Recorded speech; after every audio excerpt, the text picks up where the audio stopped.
सदानंद शाही जी को, जिनको जैसे ही खबर लगी मैं आई हूँ तो उन्होंने कहा नहीं, विभाग में तो आपको आना ही पड़ेगा और हमारे छात्रों के बीच मतलब मिलजुल कर कुछ बातचीत भी करनी पड़ेगी। तो मैं किसी पारिवारिक कार्यक्रम से आई थी, लेकिन इसके बावजूद मैं इनका आग्रह नहीं ठुकरा सकी और मुझे भी बड़ा अच्छा ये ख्याल बहुत पहले से आता था कि मुझे हर जगह मैं जाती हूँ और ये बात शाही जी से होती भी थी कि हर जगह जाती हैं, बनारस नहीं आती। और वाकई में बनारस आने का कोई ऐसा प्रयोजन बन ही नहीं पा रहा था और मैं कहती भी थी कि आप बुलाइएगा तो ज़रूर आऊँगी, लेकिन नहीं हो पाया और हम दोनों की इच्छा रही, लेकिन उस इच्छा के लिए कोई और कारण था, लेकिन फिर भी हम आ गए। प्रोफेसर नीरज खरे जी का भी बहुत शुक्रिया, इनसे मैं शायद पहली बार मिल रही हूँ। हालांकि ये हमारी पीढ़ी पर लगातार शुरू से, जब से हमने लिखना शुरू किया 2000 के बाद की कहानियों पर ये लिखते रहे हैं और इन्हें मैं पढ़ती रही हूँ। आज सौभाग्य से पहली बार मिल रही हूँ। श्री प्रकाश जी ने आज फेसबुक पर ने ये कार्ड साझा किया तो उन्होंने कहा स्वागत है, पर मुझे उम्मीद नहीं थी, लोग कहते हैं बनारस में रहते हुए या किसी भी शहर में रहते हुए फेसबुक पर कि हम आएंगे और आते नहीं, पर ये आए, इसीलिए इनका और तो अब कहानियों पर तो बात इन्होंने कुछ की है, तो उससे आपको एक क्लू मिला होगा कि कैसी कहानियाँ लगभग मैं लिखती हूँ। और अगर आप इनके आलेख पढ़ेंगे तो इन्होंने हमारी पीढ़ी के जितने कथाकार हैं सबकी खूबियाँ और सबकी कमियों पर बहुत अच्छे से सिलसिलेवार कई वर्षों से लिखा है और दूसरे भी कई आलोचक समालोचकों ने हमारी पीढ़ियों के कहानीकारों पर लिखा है और काफ़ी समग्र अध्ययन किया है।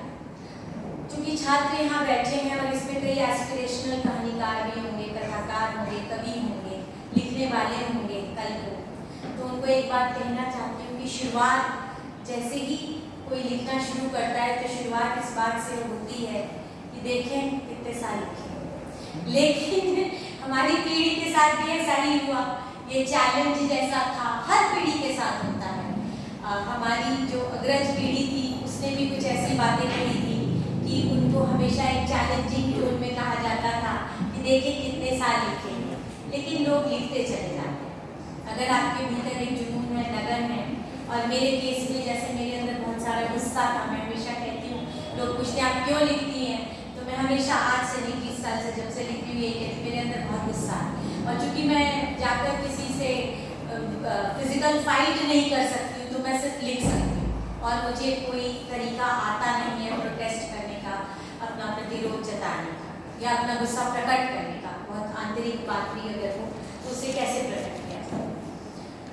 तो लिखते लिखते लिखते कहानियाँ लिखते लिखते 2020 में जब उपन्यास आया तो सचमुच विकट परिस्थितियाँ थी। शायद बहुत लोगों तक ये उपन्यास पहुँच भी नहीं पाया क्योंकि 2 साल जैसे बताया प्रवीण ने बताया कि लॉकडाउन की और बहुत सारी चीज़ों के बीच से हम लोग गुजरे।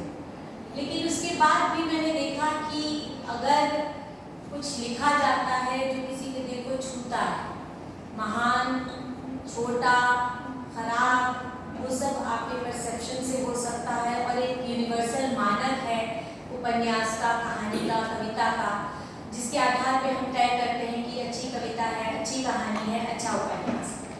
लेकिन कुछ बातें बहुत खराब उपन्यास भी करते हैं, वो आपके दिल को छूते हैं। उन मानकों पे खरा नहीं उतरते हुए भी कई बार एक कनेक्शन बनता है पाठक का उपन्यास के साथ। मुझे नहीं पता है कि उपन्यास कितनों तक पहुंचा और कितने पाठकों से इसका कनेक्शन बना, लेकिन ये मैं ज़रूर कह सकती हूँ कि इसको रचने का समय खासा लंबा था, 7 साल लगे।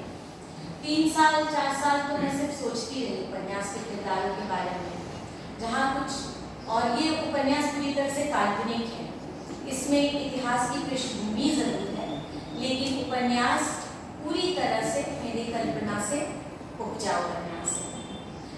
तो 4 साल मैंने इसे खूब सोचा, बार बार कोई कहानी आती थी, फिर ख़त्म होती थी। इस तरह करते करते फिर एक कंक्लूसिव कोई खाका बना और उसके बाद ये उपन्यास लिखना शुरू किया और 3 साल लिखने में लगा इसे और 2 साल लॉकडाउन की इसमें मार सही, फिर भी ये शाया हुआ और सबके बीच धीरे धीरे पहुंच रहा।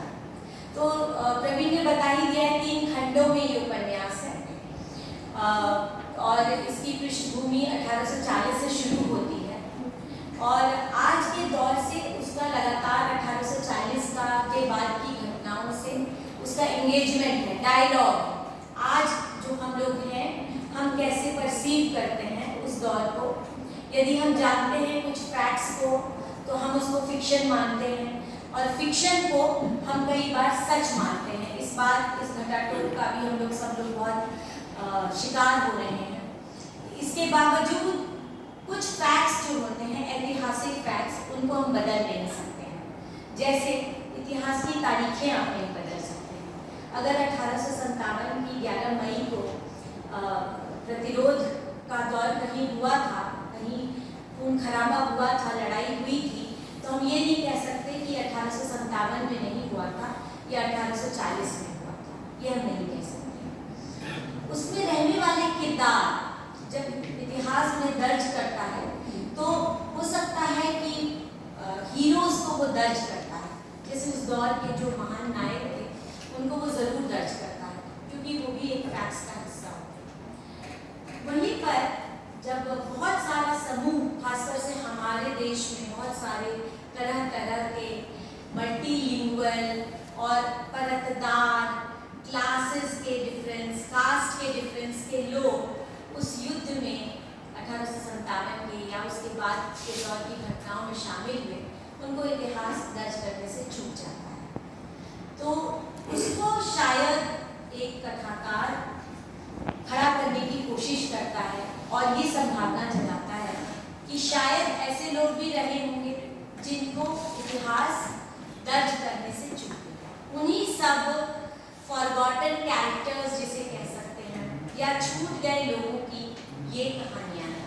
तो मैं एक शुरुआती हिस्सा पढ़ती हूँ पहले खंड से, फिर मैं एक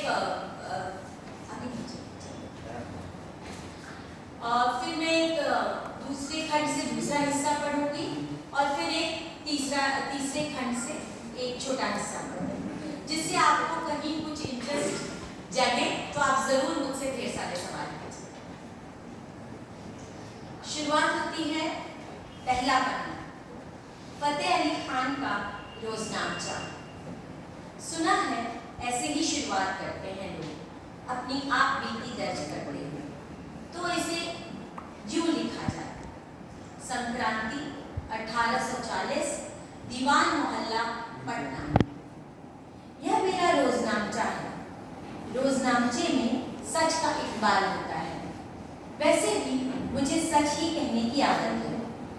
जिनके पास खोने को कुछ नहीं, उन्हें कोई डर नहीं सताता, वे सच ही फरमाते हैं।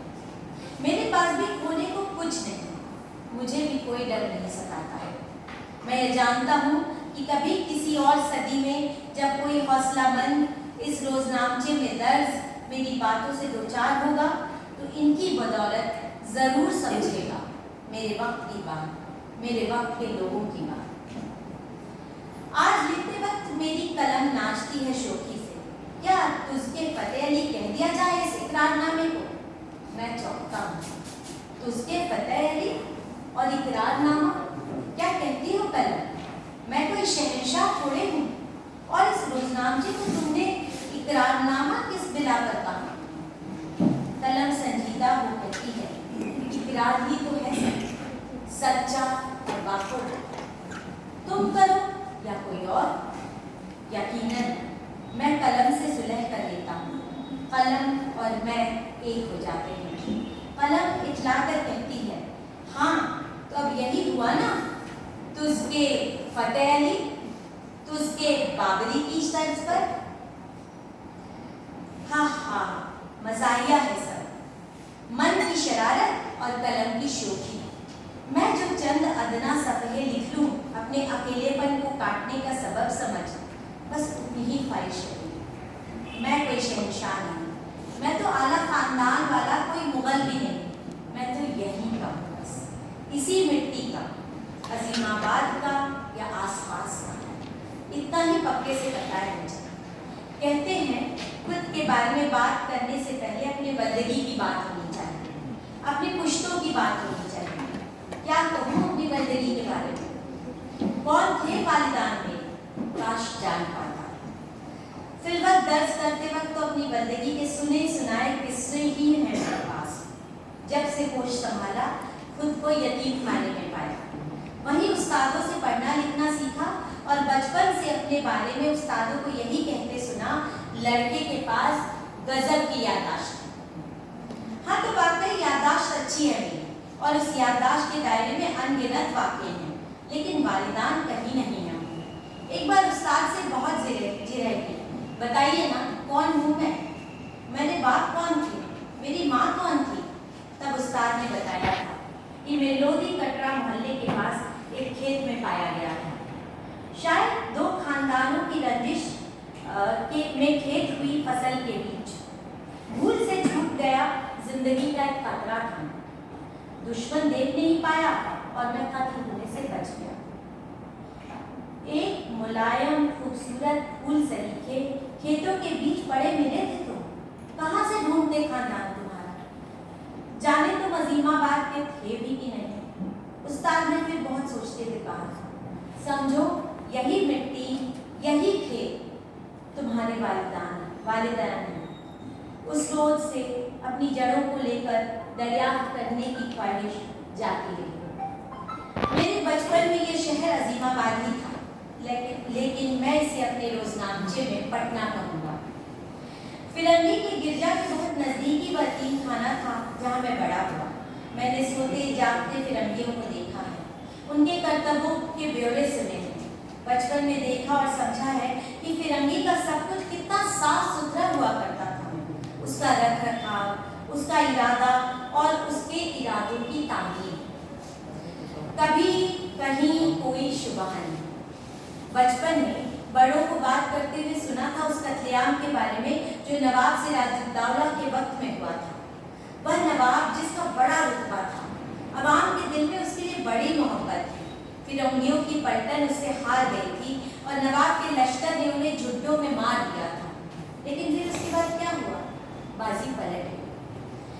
अपने बड़े होने के समय से मैं देखता आया हूँ फिरंगी बढ़ते गए, उनका रसूख बढ़ता गया।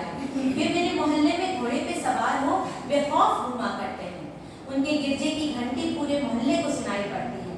नमाजी हो या मंदिर के पुजारी, अपनी नमाज और पूजा भूल फिरंगियों को देखते ही जुट जाते हैं। वे चुंबकीय हैं, उनकी जिंदगी का ढक्का हम देसियों से अलग है। वे चुस्ती से अपना काम करते हैं, कहीं कोई ढील नहीं। उनके बनाए मकतबों की पढ़ाई आला है। बचपन में मैं दूर से देखा करता था, उनके मकतब में जाते बच्चे कितनी खुशदिली से वहाँ पढ़ा करते थे। मैंने यतीम खाने के पास के उस मकतब को मेहंदी की झाड़ी के पीछे से छिप कर देखा था। उस मकतब का नाम था माँ मरियम की छाँव। कितना खूबसूरत नाम था, कितना राहत भरा। लगता था उस छाँव में दुलार के बादल बरसते होंगे। उस दुलार को पाने की हसरत बढ़ती जाती थी। अपने मदरसे के उस्ताद से जिद कर मैं वहाँ पढ़ने गया था। पढ़ाने वाले पादरी ने मुझे एक कोने में बैठने की इजाज़त दे दी थी। इतिहास और भूगोल मेरी जिंदगी को साफ करने लगा और जाने कैसे उनको पढ़ते पढ़ते मैं नक्शों में उलझ गया। नक्शों की भाषा मुझ पर इस तरह तारी हुई कि मैं डूब कर उतरा गया हमेशा हमेशा के लिए। उस्ताद ने कल ही कहा है मुझसे, अपनी याददाश्त को मजबूत बनाए रखना, नक्शों को भूलना मत। अजीमाबाद का नक्शा, इस मोहल्ले का नक्शा, अपने जहान का नक्शा, नए देखना, नए जानना, लेकिन पुराने को भूलना मत। सलाम फतेह अली खान, घर लौट कर आना तो इस यतीम खाने को देखने जरूर आना। वे थोड़े उदास थे क्योंकि अब मैं चांदपुर जा रहा हूँ। चांदपुर रियासत के राजा दिग्विजय सिंह ने मुझे अपने जहाज सूर्य दरबार पर बतौर नक्शा नवीस नौकर रख लिया है। अब पहले चांदपुर जाऊंगा, फिर कलकत्ता। देखा तो नहीं है मैंने, लेकिन सुना है कि चांदपुर जैसी खूबसूरत जगह पूरब में कहीं नहीं है। सुना है हरे खेतों और घिरा है चांद को, वहाँ का पानी मीठा है, शफाफ और मीठा, वहाँ की हवा मस्ती भरी और उमंग जगाने वाली। लेकिन जाने कितने दिन रह पाऊंगा वहाँ? जाना है तो वहाँ से दूर, बहुत दूर, सूर्य दरबार पर, फिर सूर्य दरबार से समंदर ही समंदर की सैर, देश और दुनिया की सैर, चीन की सैर। वो भी चीन ही है वह मुल्क जिसकी समुद्री सरहद को छूता है सूर्य दरबार। चीन जहाँ सुना है बसते हैं अजर अमर बादशाह, जन्नती बादशाहों में। नए रिश्तों को बनाने का वक्त फर्ज हो रहा है। नई दुनिया मुझे मुबारक, मैं खुश हूँ, बहुत बहुत खुश। आज सूर्य उत्तरायण हो रहे हैं। ये सूर्य की महिमा है कि आज त्योहार मनाया जा रहा है।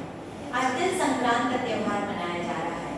पटना के लोग खिचड़ी खा रहे हैं, नए अनाज की खिचड़ी, तिलवा, लाई और गुड़ की मिठाई के साथ। आज ही मैंने तय किया है कि रोजनामचा बाकायदा लिखा करूँगा। जहाज पर जाने से पहले यही हस्बे मामूल हो जाए तो बेहतर, नई शुरुआत हो जाए तो बेहतर। सूरज अब दिशा बदल रहा है, मेरी भी नई दिशा बन जाए तो बहुत बेहतर। मेरी जिंदगी की नई तारीख आज से ही मानी जाए। ये पहला हिस्सा।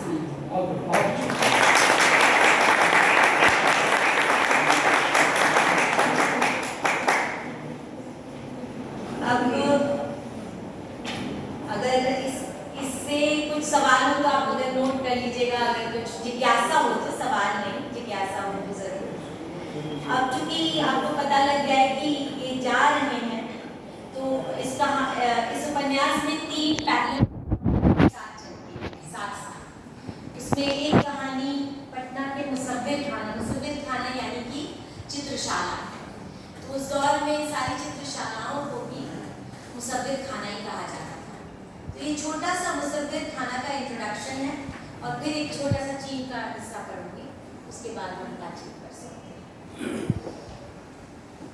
तो ये जो दूसरी कहानी साथ साथ चल रही है उसमें मुसव्विर खाना। जैसे जैसे धूप बढ़ती जा रही थी, मुसव्विर खाना के कमरे हौले हौले गरमाने लगे थे। शंकर बाबू ने कमरे का मुआयना करना शुरू कर दिया था, बहुत मोहब्बत भरा मुआयना। टिपाइयों पर एहतियात से रखे अरबनी चित्रों को देखते मन ही मन दर्ज करते जा रहे थे। किस चित्र में क्या कमी रह गई है, शागिर्दों को क्या बताना है। तभी खिड़की के पास पड़ी टिपाई पर धूप की किरणों से रोशन होते एक चित्र को देखा और ठिठक ही गए एकदम। चौकीदार, उनकी आवाज में बुलंदी के साथ साथ एक अबूझ व्यग्रता थी। जी मालिक, वह दौड़ता चला आया। मालिक की आवाज के हर सुर को अच्छी तरह पहचानने वाला पूरा वाक्य। यहाँ कौन बैठता है, ये किसने बनाया है? चौकीदार ने आंखें नीची करी, पहले घबराकर, फिर चित्र पे गौर से आंखें टिकाकर। यह कैसा तिलस्मांती चित्र था, गंगा जी का चित्र था। गंगा जी की लहरों पर बादल नाच रहे थे। ऐसी गंगा जी कभी चित्रों में नहीं देखी पहले। ये तो साक्षात गंगा जी है, ठीक वैसी जैसी दिखलाई देती है। दियारा के पार से देखने पर क्या कोई दियारा का आदमी है जो ये चित्र बना रहा है? क्योंकि यह दृश्य और ऐसी गंगा जी और कहाँ? चौकीदार दिमाग दौड़ाने लगा। कौन रहता है उस ओर? कौन सा शागिर्द? लेकिन बहुत सोचने पर भी कोई शागिर्द याद नहीं पड़ा। उसका मन खराब होने लगा। मालिक को वो किसी भी सूरत में परेशान नहीं देख सकता था। अरे हमारे सवाल का जवाब क्यों नहीं देते हो तुम? चौकीदार के पास जवाब कहाँ है? वह नजरें नीचे झुकाए रहा। पहली बार जीवन में क्रोध आया हो जैसे, वैसे ही रूप चौकीदार ने देखा उस दिन मालिक के अंदर। वह क्रोध खींच से उपजा था और नाकामी की निराशा में परवान चढ़ रहा था। चौकीदार ने फिर दिमाग दौड़ाया। उसे कुछ याद आया। जिंदगी में इस तरह कुछ याद आना जो नाकामी की गत से एकाएक उबार लेता है, जैसे जिंदगियों में सांसें बढ़ जाती हैं। कौन है? याद आया चौकीदार। यानी मरने के ठीक पहले जो बच जाते हैं, वैसे ही बच गया सब कुछ। बच गया एक हुनरमंद जीवन। कला को देख बच जाना, निराशा से उबर जाना, होड़ से परे एक ऐसे संसार में चले जाना जहाँ पहुँच सिर्फ अभिभूत हुआ जा सकता है। वैसे ही अभिभूत हो बच गए शंकर लाल। नहीं समझ आ रहा है तो ना सही, क्यों मरे मरे तो अपने को साधते हुए मरे, किसी कूची से किसी चित्र में रंग भरते करते, काले में लाल मिलाकर कुछ नया सा, पीले में नीला मिलाकर कुछ और करते हुए मरे।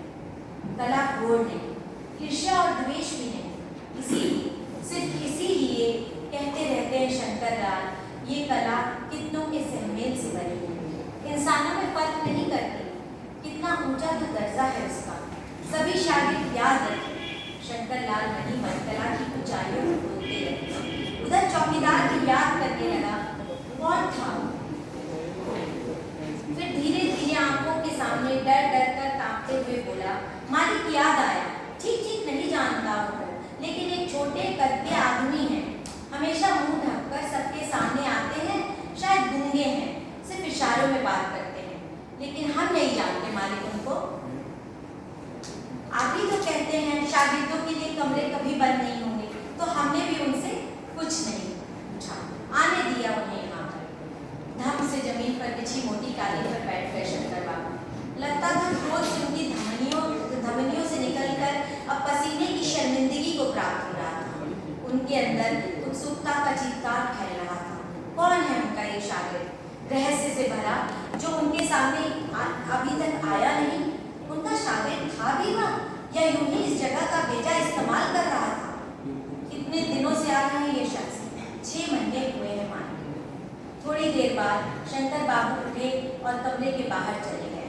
बाहर बहुत तरह के फूल खिले थे, कुछ देसी किस्म के और कुछ कंपनी के सिपाहियों द्वारा लाए गए। कंपनी के सिपाही कभी यूं ही टहलते हुए आते थे, चित्रों को बनते हुए देखते थे, शंकरलाल से बात करते थे, बगल की मिठाई की दुकान से मंगवाई गई रसदार जलेबी और मलाई की खुरचन खाते थे और खुश हो लौट जाते थे। अपनी इस खुशी के बदले वे कभी खुद कभी किसी मोहल्ले के लड़के के हाथों साहब बहादुरों के बगीचे में लगे पौधों के बीच और उनके रोकने वाले हिस्से की खुशी लाते और भिजवाते थे। पहाड़ों से दीवारों पर चढ़ने वाली लतर की अनोखी किस्म, क्यारियों में सलीके से उगाए गए बौने सफ़ेद, बैंगनी, पीले और लाल फूलों की यूरोपीय छटा, इंग्लिस्तानी गुलाब और कुछ खुशबू से भर देसी गुलाब से मुसब्बित खाना के बगीचे में जलवा आ रहा था। फूलों की विदेशी किस्में कंपनी के क्लर्कों की बीवियां बड़े जतन से अपने देशों से लाती थी और जहां कंपनी की तैनाती होती थी वहां उसे लगा देती थी। इन देशी विदेशी फूलों के बीच इस छोटे से बगीचे में एक विशाल नीम का पेड़ भी था, बरसों से खड़ा हुआ, गर्मी के दिनों का अभिन्न साथी, सबको छां देता, बहुत सारी अनमोल कलाकृतियों का पीढ़ियों तक साथ देने वाला चुप्पा गवाह। शंकर लाल का मन नहीं माना, बेचैनी बढ़ती जाती थी। उन्होंने तय किया कि वे सैर पर निकल जाएं, गंगा घाट की ओर। गंगा को देख उनका मन सुकून से भर जाता था। गंगा उन्हें मान और श्रद्धा से ज्यादा एक ऐश्वर्य से भरी हुई औरत लगती थी, जिसकी हर एक लहर में कई कहानियां थी। उनका जी करता था वो कहानियों को समेट ले, अपनी कलम से उस खास यूरोपीय कागज पर जो उनके विदेशी और देशी मित्र दूर देशों की व्यापार यात्राओं के दौरान लाया करते थे। गंगा घाट की ओर 4 कदम चलने के बाद उन्हें एहसास हुआ कि चित्र बनाने वाले कागज और पूंछियां वे अपने साथ लाना भूल गए थे। वे वापस लौट कर मुसव्विर खाना गए और अपने कमरे से अपना सामान उठाया। उन्होंने असलियत में वे नहीं जानते थे कि उनके शागिर्द उन्हें रमता जोगी पुकारा करते थे। इतनी सुंदर छवि, सुंदरता, स्वास्थ्य और उदारता से भरी हुई छवि, ऐसी कि अगर टोक दो कभी तो अपने झोले में सुख का आशीर्वाद निकाल कर थमा देगा टोकने वालों की हथेलियों में रमता जोगी। ओ सुखदाता कहाँ चले? धूप पूछने लगी, हवाएं बहकने लगी। सुखदाता शांत दिखता, मगर अंदर से खासा उद्विग्न किसी रहस्य का जवाब तलाशने चलता रहा गंगा की ओर। सब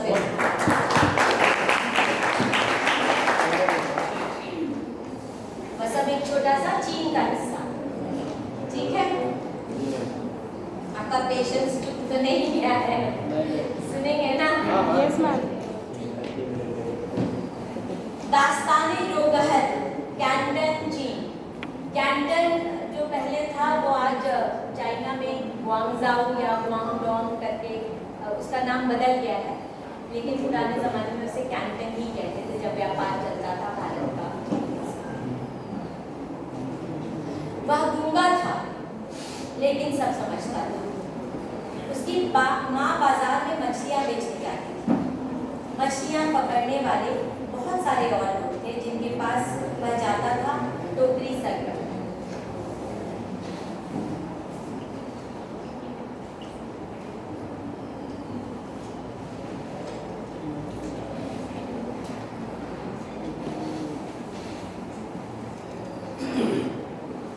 टोकरी बांस की खपच्चियों से बनी थी जो उनकी फूस की झोपड़ी को जोड़ने के काम आई। एक दिन बहुत तूफानी हवा बनी, समुद्र हुंकार उठा, सारे लोग बेतहाशा भागने लगे थे समुद्र से बहुत दूर। हवा की गर्जना ऐसी थी मानो काले आसमान से एक दैत्य नीचे उतर आने को आता था। वो जानता था दैत्य भयंकर होते हैं, समुद्री दैत्य तो और भी भयंकर। उसने समुद्री दैत्य की कई कहानियां सुनी थी, लेकिन आसमानी दैत्य और ज्यादा भयंकर होता है वह आज ही जान रहा था। बलुई मिट्टी में पैर धंसते जाते थे। वह माँ का हाथ पकड़े था, लेकिन माँ जितना तेज भाग नहीं पा रहा था। वह जोर जोर से रोने लगा था। लोग अपनी दोहली बांस से बनी टोपी जो चीन में पहनी जाती है वो बड़ी मुश्किल से संभाल रहे थे। दोनों हाथों से नीचे की ओर खींच रहे थे। कुछ लोगों की दोहली को आसमानी दैत्य अपनी ओर खींच रहा था और वो उड़कर छतरियों की तरह आसमान में फैल गई। फिर काला समुद्र सबको खा जाने के लिए अपना मुंह फाड़ दौड़ा चला आया। वो पीछे देखकर और जोर से रोने लगा था। उसकी माँ ने उसे झटके से साथ खींचकर अपनी गोद में उठा लिया था और चुप कराती बोली थी, मेरे दिल के टुकड़े, तू रोता क्यों है? हम जैसे लोगों को सब डराते हैं। महल में बैठा जन्नत का बेटा वह सुंदर राजा भी, और समुद्र में बैठा वो भयानक दैत्य भी। लेकिन सुन मेरे बच्चे, हम फिर भी नहीं डरते। मर जाते हैं लेकिन डरते नहीं। याद है न तुझे? अगर नहीं तो याद रख और कभी भूलना मत ये बात। तूने सब देखा तो है उन दिनों से सब, जब तू मेरे अंदर मेरी धड़कन से अपनी धड़कन पाता था। उस वक्त जब हम दोनों की सांस एक साथ चला करती थी।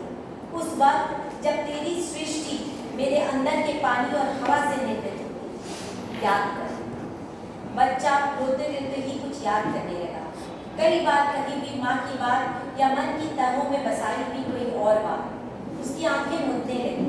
ऐसा लगा रुलाई उसके भीतर धंसकर उसके अंदर कांटे बो रही हो। उसे अंधकार दिखलाई पड़ा। माँ के अंदर एक अंधेरे कुएं का अंधकार, जिसमें वह निरंतर गिरता जा रहा है, लेकिन डूब नहीं रहा। डूबने के बजाय तैर रहा है अबाध गति से। क्या माँ उसी समय की बातें उसे याद दिलाना चाह रही है? लेकिन क्यों, वो भी इस वक्त? क्या माँ नहीं समझ रही कि उसे कितना डर लग रहा है? इतना डर कि उसके पैर जमीन के ऊपर उठ चुके हैं और वह तैरने की मुद्रा में आ रहा है। माँ की सजगता बच्चे की सांसों के बनी भागों से छुपी हुई। बच्चे को ये बात मालूम थी कि उसकी माँ इतनी सजग है। वह नहीं जानता था कि उसकी माँ एक लड़ाकू है। माँ ने अपने बच्चे की मुद्रा देखी और बिजली की गति से उठकर उसे छाती से चिपटा लिया और बेतहाशा दौड़ने लगी। माँ दौड़ते हुए पीछे मुड़कर बीच बीच में समुद्र को देख रही थी। समुद्र पीछे छूट रहा था, लेकिन वह जानती थी कि समुद्र पीछे छूट कर भी उसके लिए कभी पीछे नहीं छूट सकता। उसकी जिंदगी तो समुद्र एक ही नहीं है, पैदाइश। पानी का वह अद्भुत फैलाव जिसमें जाने कितने लोगों ने जिंदगी पाई और गंवाई। बच्चे की माँ के दिल में कैद थी हजारों स्मृतियाँ, कितने ही दृश्य जो उसने मछुआ टोली में बड़े होते और अपने बच्चे को बड़ा होते देखा था। पानी पर जहाज की खिड़की सी आवाज, दूर से चिल्लाता कोई रोशनी वाला, और कोई नाविक छोटी सी डोंगी पे सवार गीत गाता। गीतों में वह तरह तरह से मछलियों को रिझाता, समुद्र को मनाता, देवता को धन्यवाद करता और मस्ती में चप्पू चलाता। उस वक्त लगता था फूस और मिट्टी के घर से छलांग लगाता हुआ वह समुद्र पर बसे डोंगी के अपने दूसरे घर में मजे कर रहा है। मछली फंसाने वाला बड़े जाल को अपनी पीठ पर लादे पिता हंसते हुए समुद्र से निकलते दिखते, जैसे आसमान से अभी बैंगनी पर्दे को सरकार झांक उठा हो सूरज। रोशन खुशदिल पिता, फिर दिखलाई पड़ती पिता को देख अपने धीरे किया को, चीनी पोशाक को कहते हैं किया को। वो संभालती दौड़ती पिता की ओर उसकी माँ उनका हाथ बटाती। उस वक्त माँ वही मछली वाली लगती जो पुरानी कहानियों के समय में जिन बाव तालाब किनारे रहती थी और जिसका सपना बरसों पहले किसी राजा ने एक रात यूं ही देख लिया था कि पाव पहने नाजुक सी लड़की जो मछलियों का शिकार करती थी, हवा में उछलती, आसमान को छूती और पानी से अटके लिया करती। उसी की सपना देखने वाले राजा ने ढूंढवाया और उसके मिल जाने पर उससे शादी कर ली थी। बहुत दिनों तक बच्चे की माँ उस कहानी पर यकीन करती रही, लेकिन जब वह बड़ी होने लगी तो माँ की सुनाई कहानी के झूठे होने का सच उजागर होने लगा। सब धीरे धीरे समझने लगे कि जिंदगी में कभी भी कोई ऐसा कहानियों वाला राजा नहीं होता था। उसे न बनाया जा सकता था, न उसके सपने देखे जा सकते। अगर कभी पीढ़ियों पहले हुआ भी करता था तो अब वो नहीं। ऐसा राजा जो मछुआ टोली घूमते फिरते आ जाता, खेतों में उठकर चल देता, ऐसा राजा कहीं नहीं होता था। अब मछुआ टोली के लोगों को अपनी तबाहियों के साथ ही जीना होता था। राजा के आदमी अब सुंदर के पाव पहने किसी नाजुक लड़की को राजा की रानी बनाने के लिए ढूंढने नहीं आते थे। समुद्र के पास तो ऐसी तलाश करने में कभी नहीं आते थे। वे तो तब आते थे जब शिकंजा कसने, लूटने या गुलाम खोजना होता था। उसे याद पड़ता है उसके अपने बचपन के दिनों में हमेशा ही कोई बच्चा समुद्र की फेनिल तलाबाजियों से आरास्ता किसी दूर देश के जहाज से उतरते रंगीन और अजीबोगरीब कपड़े पहने अजनबी नाक नक्श वालों को विस्मित देख दौड़ता चला आता था और सबको हाँकते हुए अचकचाते हुए सुनाता था। इस बार अजनबी लाल कपड़ों में आए, इस बार वे चमकीले अचकन पहनकर आए, इस बार वे बांसुरी बजाते हुए आए, इस बार उनके साथ बच्चे भी आए।